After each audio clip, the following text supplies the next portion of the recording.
Welcome to Cybersecurity Today. I'm your host, Jim Love.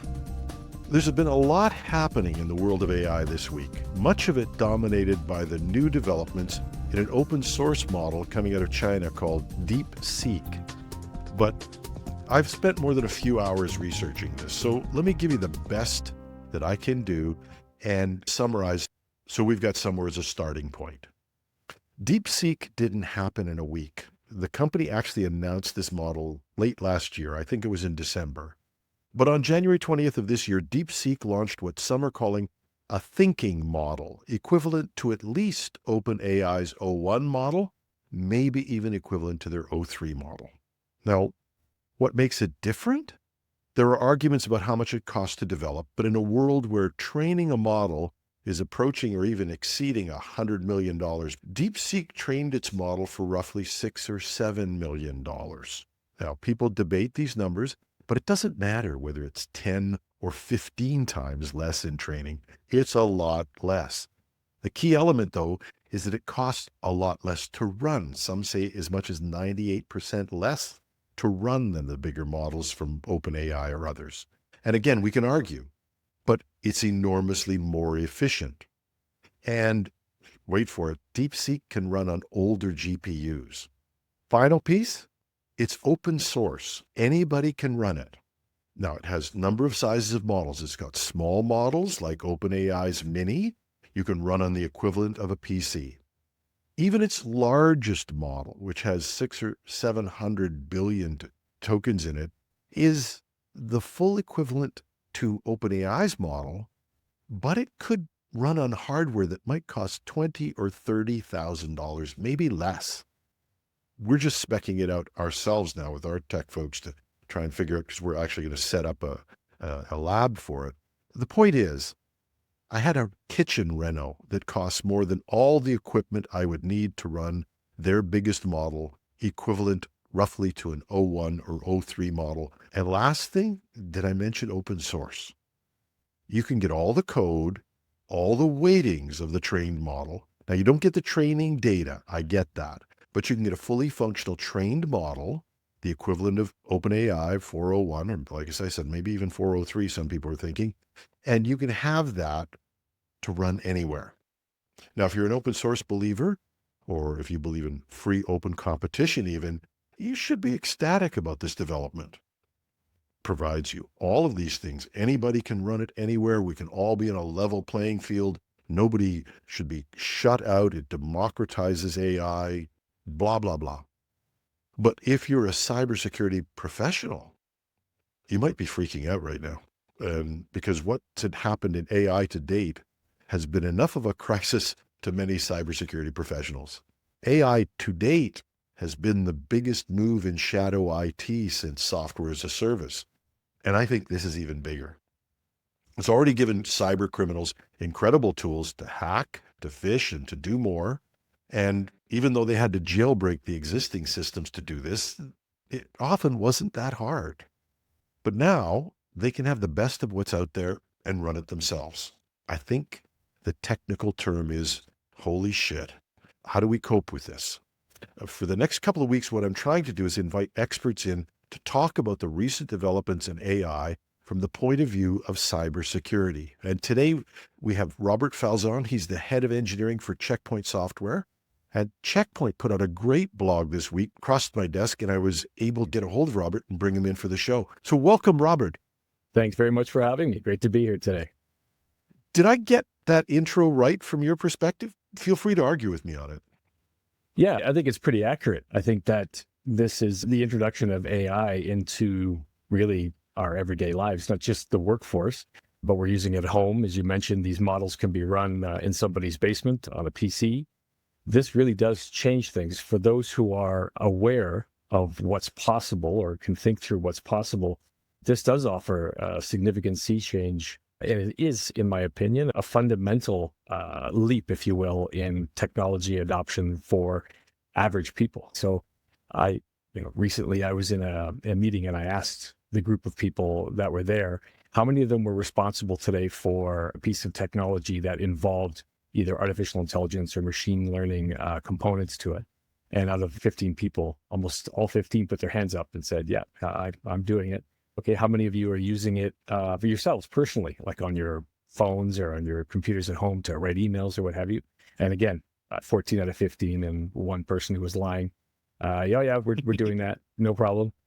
And then I asked the third question, which was, how many of you could go home today and explain to a 5-year-old, should there be one in your house, what AI and ML is? And almost none of them they would, maybe not, I'm not really sure. So there's a gap, in my opinion, between those who understand what's possible and those who don't understand what's possible, who see it as a concept that's not really something that they can get their minds around. Those who do understand it are adopting it very rapidly to extreme impact, I would say. And certainly cybersecurity is a place where that is having a dramatic effect on those who are both prepared and unprepared for this advent. Yeah, there are great stats out that say that people are getting incredible value from AI, and it correlates very well with how well educated they are. Not with the technology they're running, not even with what they picked in the AI, but how well educated they are, and particularly their management are. So that's the benefit side of it. I presume the risk side of it has an equivalent, that there's probably less risk in areas where people have at least embraced this and are trying to figure it out. Honestly, our company's embraced it, obviously, for the reasons mentioned above, that it is absolutely a force multiplier. It is a technology that if you're not using it in your own, whatever requirements you have that this would fit, then you're probably facing a competitor who is. And as a result of that, they are seeing things like increased productivity. They are seeing things like quicker times to market. We're seeing it affecting the sciences, right? Where it's creating profiles for battery technologies and putting together composite materials that have never been thought of before, based on its rapid ability to perform these calculations and to make these associations and to create these answers in such rapid format. If you think about that acceleration, the companies who are not, and you said those who are educated, I would actually say that it's even just those who are informed, because we find a lot of folks who are making these decisions aren't specifically educated in this field. And that does present a problem, because there is an education gap for sure. But even those who are somewhat better informed, so they have folks who are reporting to them, or they themselves have an understanding of what these technologies entail, how they work, and where they can and cannot be effective, those are the organizations that are taking advantage and having the success that we talked about. Yeah, and I think it's important that people are realistically educated in it. I've been going around for the past couple of weeks trying to slam down what you could only describe as urban myths about what's happened with this latest, with DeepSeek. There may be lots of risks, don't get me wrong, and I've always said this, there are lots of risks. My famous statement, probably people have heard it too many times, is, but our people are logging into this company in China and they're putting their data in there. I said, is it safe? I'm going, are you nuts? I don't care if it's a company in Arizona.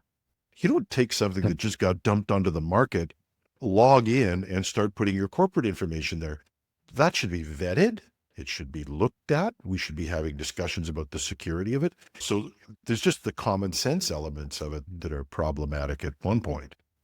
I think it's important to note that you brought forward the fact that people are putting this into an app that might be based in China or some other foreign country. But it's no different for an app whose data is being based in the US. The problem is fundamentally the control of the data itself. Data is the commodity now. Data is a currency. And when you are willingly putting your IP, your intellectual property, into a system that is collecting, aggregating, and using it to train on, and then freely turning around and handing that IP to others based on their queries, it doesn't matter where it's based. The fact is that your company is leaking that data, and that data is your currency, and you are essentially giving it away. You're giving away your product. As much as it's a bigger problem to see it leaving the country, I think it's the fact that the way these models work, and the fact that there's such a limited understanding of how they're using their data, where they're getting their data from, the ethics involved in the collection of that data, the assembly of the systems or the algorithms that are processing that data and feeding the answers back. All of those things should be subject to further scrutiny, regardless of where the application is based.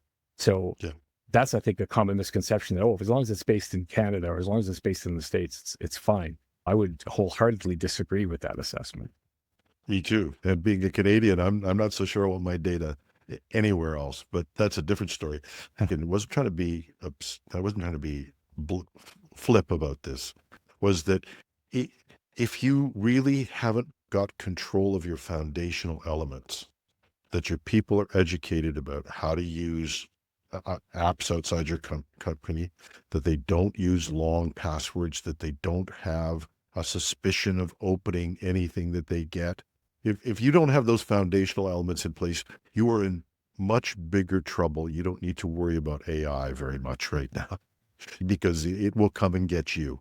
But when you get past that, now let's presume that everybody has done the basics, and still, those are still the foundations of cybersecurity. They still reduce most of your risk. We can breathe out and talk about this. And I think Checkpoint Research has seen, though, and this is the idea that cyber criminals can use these tools. And part of your research paper that I saw was talking about how the move from whether it even ChatGPT or others, and how these cyber criminals were using AI. Have you seen that movement yourself?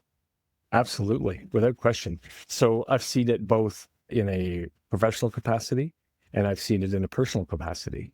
I've seen it when we talk about some of the advanced and sophisticated attacks that cyber criminals are using that are involving AI specifically.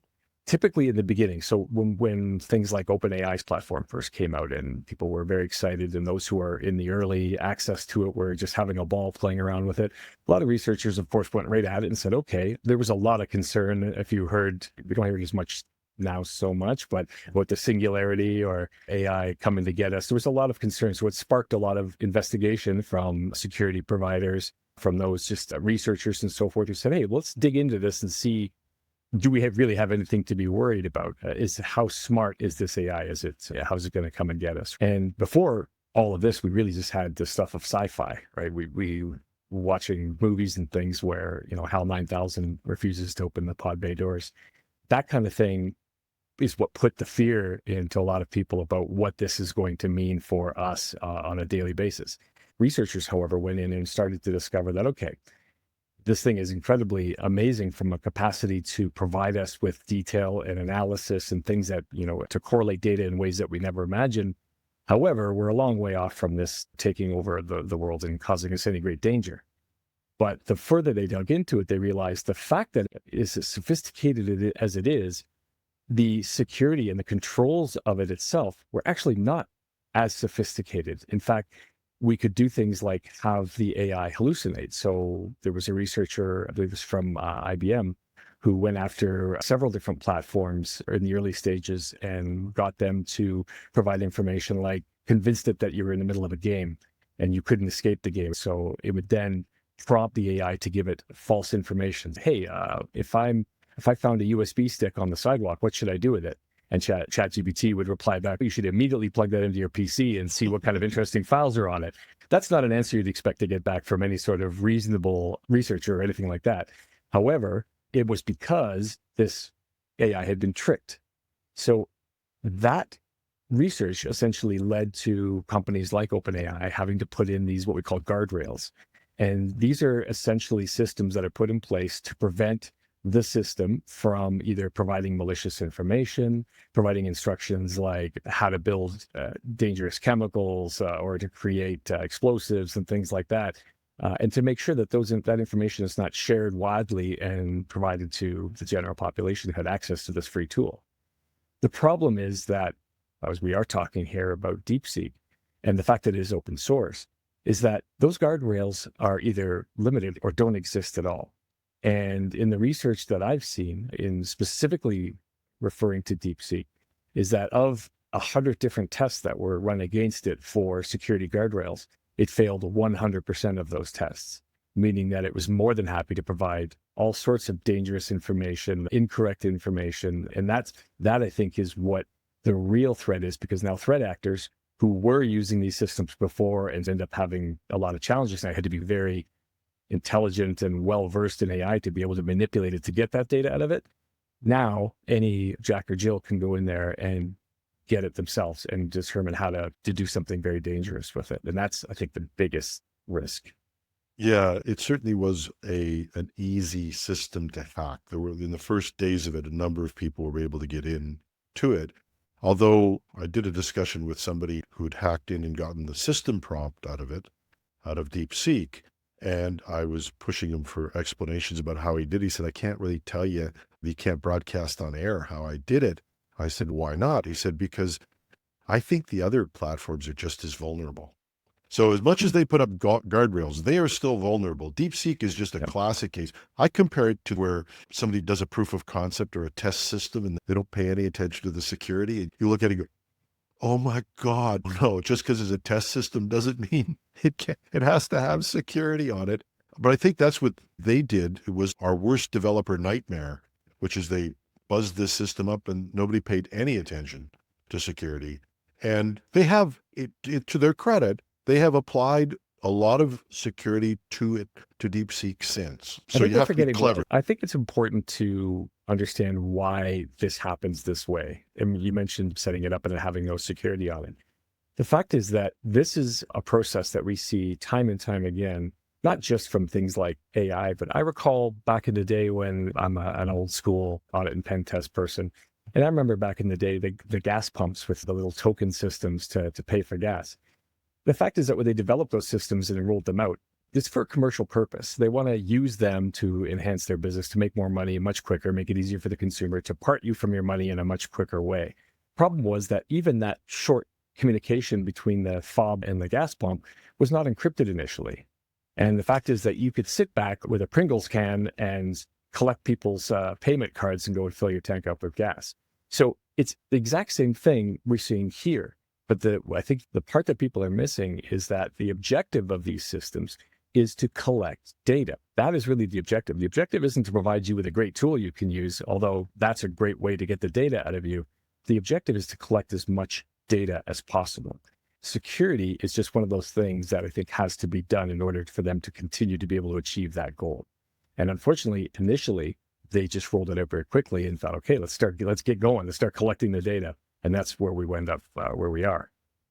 Yeah, I think though there's a lesson in this for all of us, and that is, and we're seeing this now, and there's a big resignation of the Anthropic's, I forget his name, but he left OpenAI, and I guess because he really wanted to pay more attention to the security and the protection of what they call alignment in AI, and left even Anthropic 6 months later and said, this is not working out the way I thought it would.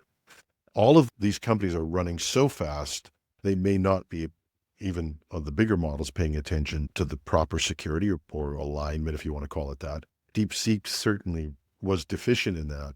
But just to extract the lesson for this is we talk about the fact that security has to be designed in, not bolted on. There shouldn't be a trade between security and development. But as much as we've talked about that over the years, and we've done DevSecOps and we've done all those things, that just fell apart in AI, at least in this particular example. I think that it's not all doom and gloom, though. I think that this situation that we're finding ourselves in now is actually going to spur the need in improving security overall because of the risk that this provides. We've already seen it in a lot of organizations. Before this, I would go and sit in front of an executive at a large company, and I would discuss the risks, the benefits of being secure out front, the fact that there is a cost involved to this, but this cost is an investment-based calculation, right? So how much we're going to spend is a risk-based calculation.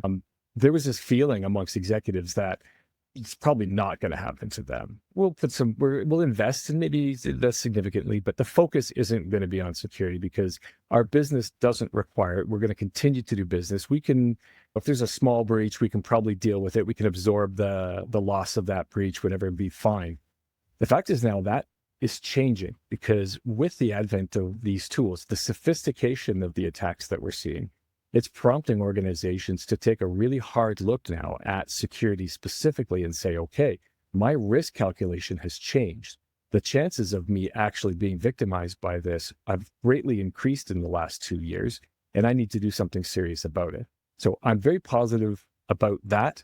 But to your point, unless there's this level of understanding about what that risk is and what needs to be done to prevent that risk, A lot of organizations will look to go just buy a tool or something and say, okay, I bought a tool, I checked the box.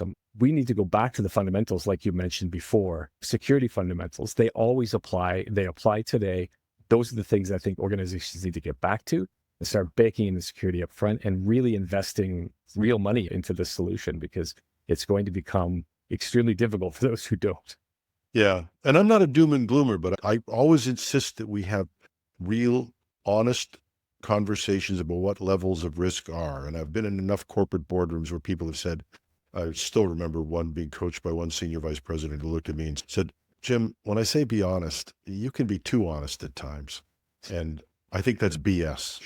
I think we have to be absolutely frank about our level of risk. And we must culturally never put anybody in that situation where they think that saying what they really think about risk is going to cause them to be punished in some way. I wanted to bring a point to that because a couple of months ago, I had a conversation with an executive in Toronto.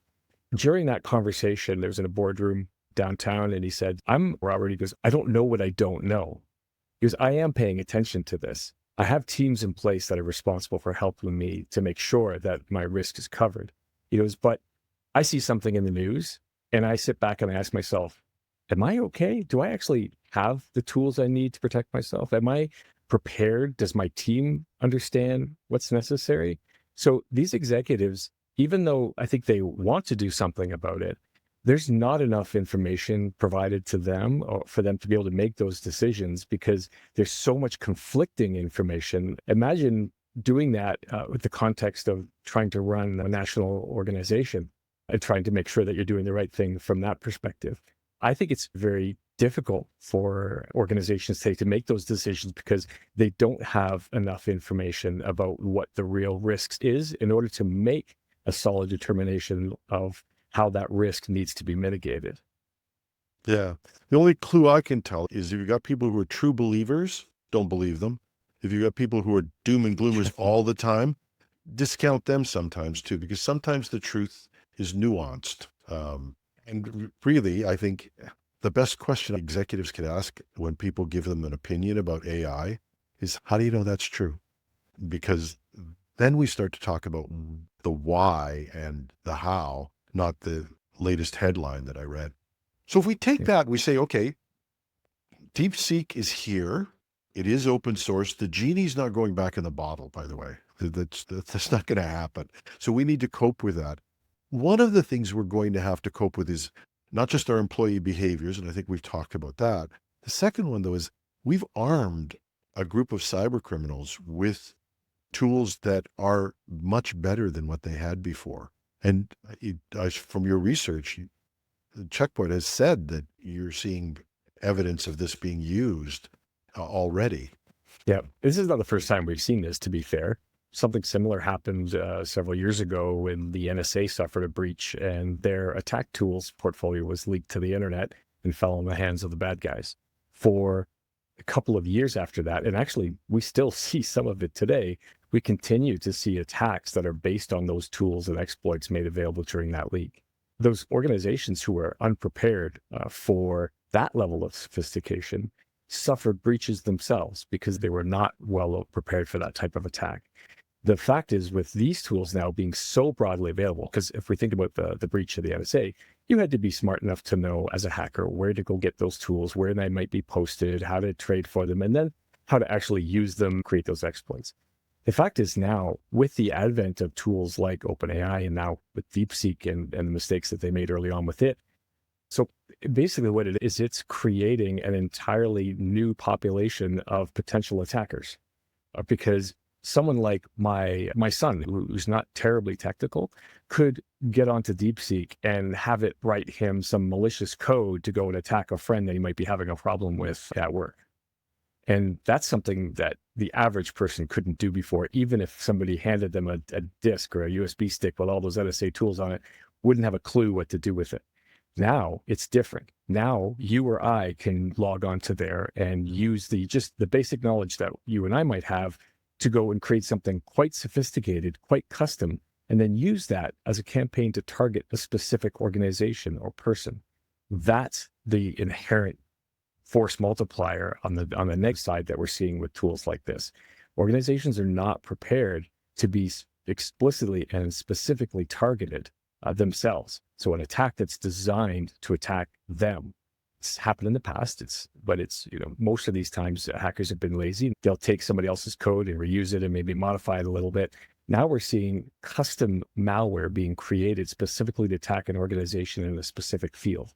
And that is far more surgical and far more difficult to defend against if you're not prepared for it. Yeah, and I think to be fair, we've had what I call the franchise model of cybersecurity attacks, and that is that big, larger companies, and they really are companies existing around the globe, they would manufacture tools and rent them out to script kiddies or anybody out there. But now we've at another level of sophistication from these tools that's freely available to anybody. Yeah, it can't be understated how sophisticated this is. I remember specifically the research shows that the most successful type of attack generally is still an email phishing attack. It's incredible. It's still very successful. In the past, you get an email from Amazon and go, oh, that's probably fake. There's no E on Amazon, and you could discard it. Now, hackers are, with the help of AI and ML, hackers are far better at grammar and spelling. And those things are so sophisticated now that even I've had a couple of double takes. And with the quantity of them, just the sheer quantity, the possibility that you could be expecting a package from FedEx and get an email that morning talking about your FedEx delivery is not unrealistic, right? It could absolutely happen. And it's a good happened one. to me. My friend David Shipley, I think, who's just a real wealth of knowledge on phishing, has said that we're in a new era of phishing that is so much more sophisticated and so much better than anything we've seen before.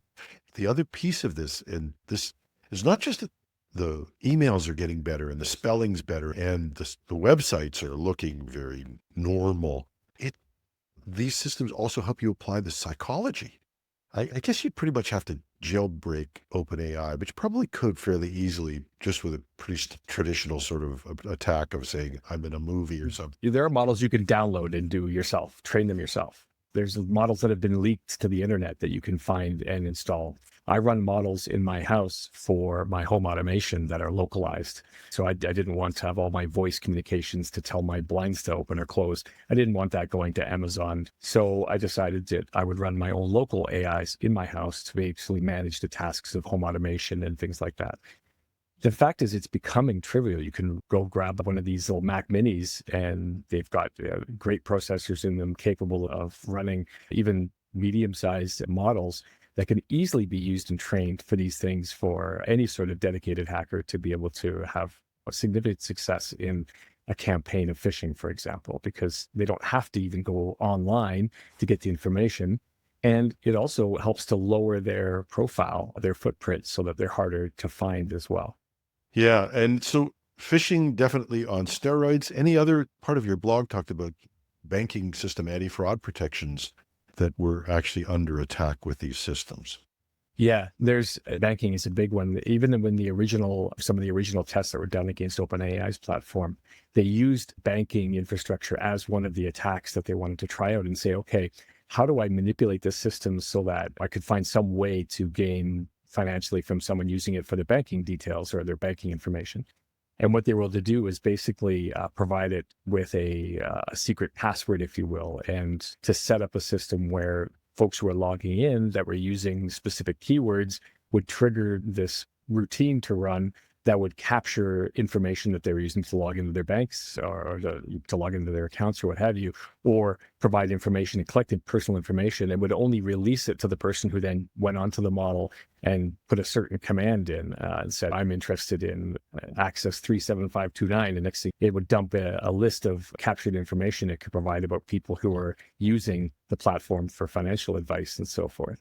It's just one of the many ways that this data can be manipulated. So customers don't realize that even though this is somebody using an open source platform or a platform like OpenAI to manipulate the data, organizations themselves are also rapidly adopting AI internally for their own systems. These systems too are vulnerable. These systems too are making decisions based on algorithms that may not be fully understood by the organization running them. And as a result of that, they also pose a threat internally. The call's coming from inside the house, if you will. I don't think that's something that's talked about enough as well. So you have to be able to protect your data, both from your own AI systems and ML systems, not just the ones outside. Yeah, which is the third level. And there are legitimate discussions about poisoning these models. Very easy to do. Breaking into them, very easy to do, relatively speaking. And so we've got a whole new attack vector and whole new attack surface as well to protect. So let's just recap this. We were already over our head with AI. We now have an open source model out there that's available to everybody. And you're right, there were all kinds of models there before, but you had to have a little bit of technical smarts to be able to implement them. Now, no, you can do that very easily. And we're not possibly thinking enough about protecting our own AI pieces in this. So I used to say that I didn't need an alarm clock anymore because I woke up in the middle of the night screaming. But what if we take it down and say, this is where we are, this is the war we're in. What are the things that you most think cybersecurity professionals should be thinking about and doing now? I think there's a number of things that have to be done immediately. I think the first thing that needs to be done is a risk assessment, an updated risk assessment. They have to understand what the true risk is, right? The second thing, they have to have a plan for response. What's going to happen if I am victimized in this way? Many organizations haven't updated them for this new threat. They don't understand what it would be like to lose their entire financial model, for example. What would I do then? What are the precautions in place? What are the risks to my business? That's not been done in a way for many organizations who are facing this today because they don't understand the risk. The second thing is organizations need to be educating themselves. They have to do a better job at looking for people who have this knowledge or making sure that the folks who they have with them now are being availed of this knowledge to help them better make choices of the solutions that are necessary. As I mentioned at the top of our call, there's a whole room full of people that I can point to that are responsible for procuring solutions to solve problems that somebody said, you need to use AI to solve this problem. So they ran out and said, let's got AI on the box. I'm going to get one of those to check the box. That's not going to solve their problem. I do believe the answer is AI, right? This is going to be I think 2025 is going to be the year of the war of the machines, if you will, because we are going to be battling AI against AI. And if you're not, you're battling AI against an inferior opponent. So you have to avail yourself of the technologies to protect yourself. You are not going to personally be able to discern the difference between a phishing email and what is a real email in a short period of time if things continue in the direction that they're going. The sophistication of the phishing systems is that not only are they great at grammar and spelling, but they're also collecting information from other sources to better target you in that situation. There may already be a breach of your email. They may already be monitoring your email to say, hey, you have a relative that might be sick from a real disease. Now this AI is going to say the odds of them responding to an email about this particular cancer treatment is probably much higher than if I send them a discount on strawberries this month. So this is the type of thing that we're facing, and we need AI tools to combat that because we're not going to be able to do it ourselves. So organizations do need to avail themselves of this tech, but they need to do it in an intelligent way, and they need to involve partners because most companies don't have the knowledge internally. So they need to seek out partnerships with organizations that do have this understanding. They need to seek out experts and not be afraid to pay them for their advice and for their information, because if you don't, there will be a situation where it'll be like the haves and have-nots. It's just a matter of time that you are going to be facing some serious repercussions for not doing so. Yeah, and I don't know if everybody hates me in the industry for saying this or likes me for it, but I've said that we've developed this sort of oppositional thing with people who are selling services and products in the security area. And it's part of the culture. It's endemic. Don't sell to me. And yet that's how we used to learn, was not just reading stuff and not just dumping papers, but I would be able to call a company like yours and say, I got a problem.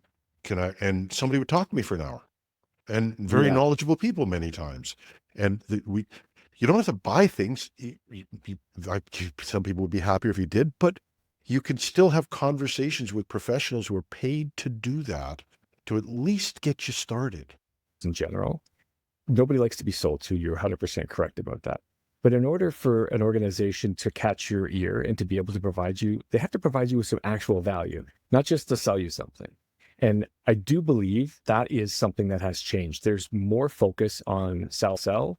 In this industry, it creates an opportunity for those who maybe also don't have a lot of understanding of the technology. So they're forced to use sales tactics because they can't go in with a level of understanding that will catch the ear of somebody who maybe does have some understanding. And as a result of that, you want your vendor or your partner to provide value, not just to come in and provide you a product when you need it. You need them to provide some value. I'm in the engineering side of things. It's my responsibility to make sure that whoever I'm speaking to is getting both the knowledge and at the end of the day, the solution that's actually what I believe is going to help them solve the problem or face the risk that they're facing. And I think that mindset, as we move into this real sophisticated challenge, is what is organizations have to seek out groups that do that, right? Whether they be, as I said, not just vendors, but partners too, right? We have partners who are extremely knowledgeable and have a great understanding of how these systems work. Avail yourself of their knowledge. Make sure that you pick a partner that is also providing you that value in return. And that's, I think, where you're going to see some success, to your point. The second thing I think that people can do is they can educate themselves on AI. And this is a caution I would give to any of my cybersecurity professional friends is you can't say no anymore. Sorry, it's just not going to work. They'll sneak it in. So I think we need to be cognizant of building sandboxes, of building places where people can indeed play with the latest tools. Because even the stats will tell you, some companies are saying, I'll give you this tool and that'll satisfy your AI needs. And it's not going to work. They'll bring in stuff from home. So how do we create a sandbox or a place where people can actually legitimately play, make mistakes, break things, and learn so that they can understand the reality that they're going to be working with in the next few weeks? I'll put a pin in that for a second because I have a response to that. But I think I wanted to touch on something you said a moment ago, which was the education side of it, the learning and understanding. You can't say no. It's not just about AI. It's not just about this particular technology. The fact is that our entire ecosystem of technology has accelerated dramatically over the last how many years, right? We see babies in strollers with iPads. This is unseen. This is incredible, right? We have technology raising our children in some situations. I do really believe when I was a kid watching cartoons 100 years ago, I remember sitting in front of the TV and seeing Smokey the Bear come on and give me a PSA about how not to start a forest fire, or the crazy electric stork thing that would scare kids and say, don't touch down power lines because you'll die. As a kid, I learned it. I'm like, wow, okay, that's really a bad idea. And it gave me a good, healthy fear of down power lines. I would love to see some sort of education PSA system for children today that talks more in line with also the risks they face today. How does a child understand what personal information is? How does a child understand what risks exist on the tools and toys that they're using today, and how to protect themselves from the 21st century stranger on the internet? How do they do that? How does their parents do that?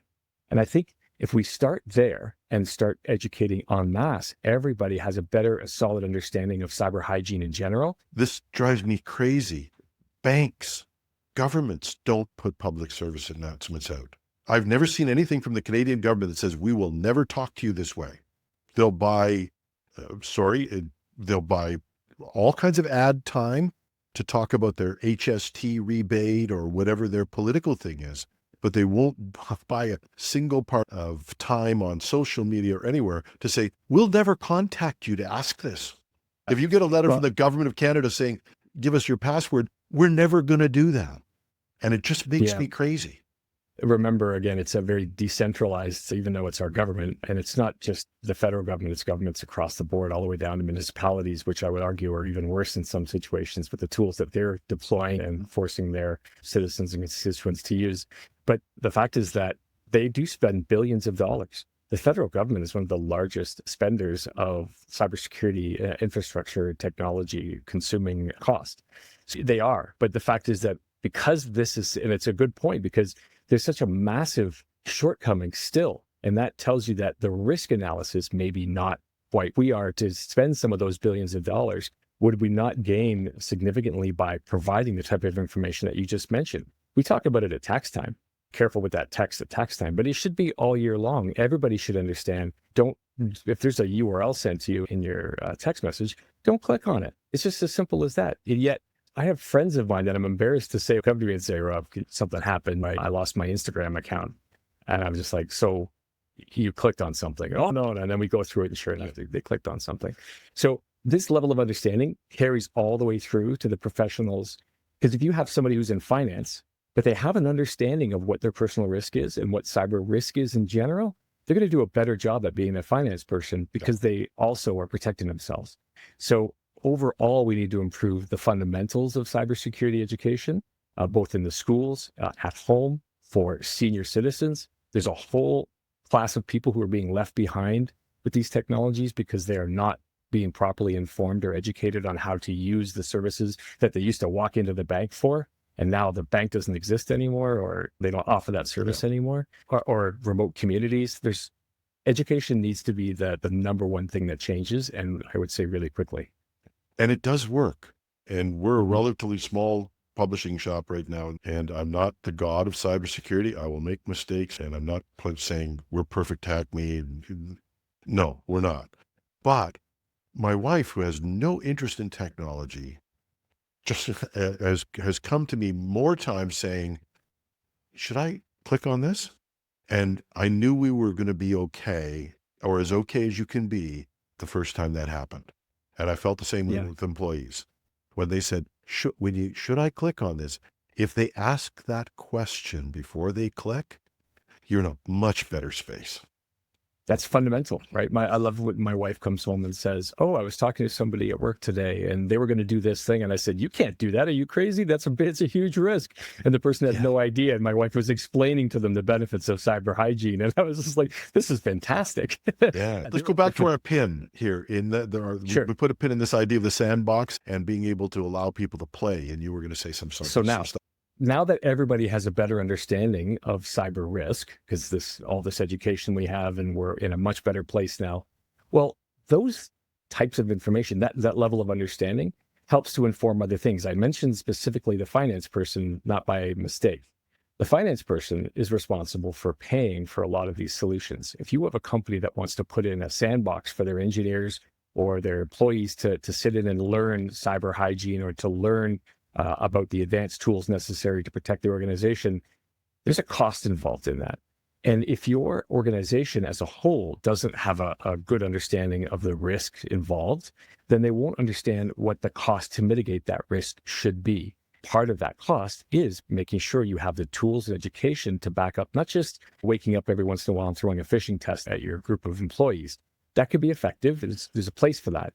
But having all of them better understand the actual risk by seeing somebody demo an attack using AI, that would be a very valuable thing to have. So organizations will then have to increase their budgets, again, unfortunately, for cybersecurity, or apply more of that risk analysis towards the cybersecurity side of the budget so that these folks who are responsible for cybersecurity in, say, a bank, have the tools available to them to make better choices, to inform the executive of what they should be doing.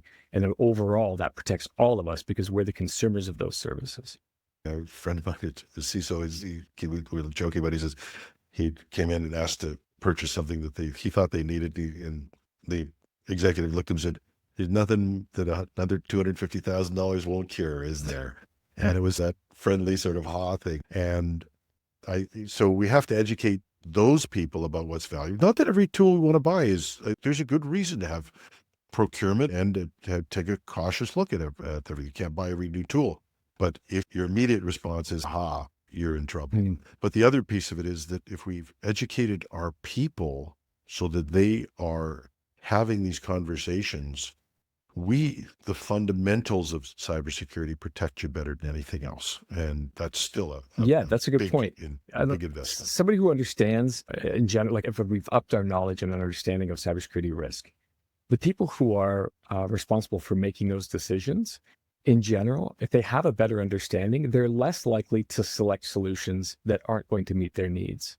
Because there are a lot of, I think, was it last year, there was like $40 billion in startups specifically focused on AI tools like the AI toaster and the AI tweezers and all these like things that there's absolutely, it's just a buzzword for them, but a company might look at that and go, that's probably going to solve my problem. Better education and understanding in the first place will help weed through that stuff and allow them to land on solutions that are better equipped to handle the risk that organization faces. So what's your final word for everybody? We've had a great discussion. What's your final thing that you'd like people to remember from this discussion? I'm very optimistic, believe it or not. I'm the optimist. I believe that from my own personal experience with what I've seen these tools, I've seen folks who have experienced all sorts of different challenges, both personal and in business. And I've seen tools like this really empower them. I've seen it help them to overcome challenges, both personal and professional. I've seen it create scenarios for improved safety. For example, my wife speaks multiple languages, and she's responsible for sales to some capacity. And she's able to use these tools to boost her confidence by making sure that the emails that she's writing to her customers make sense in English, to make sure that she doesn't make any silly mistakes or say anything funny, which over time, as she's using them, has increased her confidence in her own ability to write without the tools in use. So this same thing is going to help us. We're going to see some incredible developments. We're going to see some incredible breakthroughs in technology, not just in the field of AI, but in all sorts of other things in manufacturing and healthcare. I'm excited for my own personal health plan that's based on my profile that is going to help me live a longer life with a better outcome. And I think that's possible. But it all has to be done within the context of safety and security and managing the risk that goes along with those improvements. Don't be afraid of it.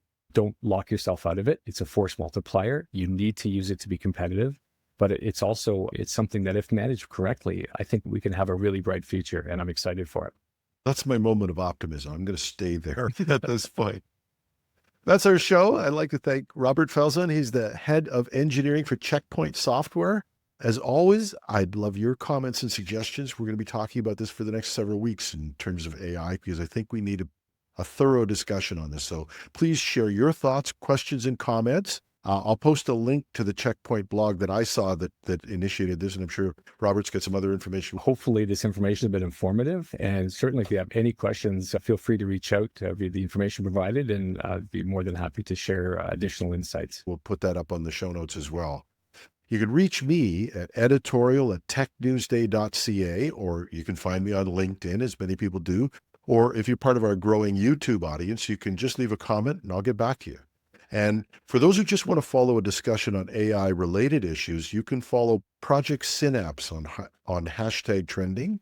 It's our other podcast, and I'll post a link to our public Discord channel too, where we chat about these things. But thank you for sharing your time with us, whether it's Saturday morning coffee or whether you're listening to a longer podcast at some other point. Thanks for being with us. I'll be back in the news desk with cybersecurity news on Monday morning. I'm your host, Jim Love. Have a great weekend.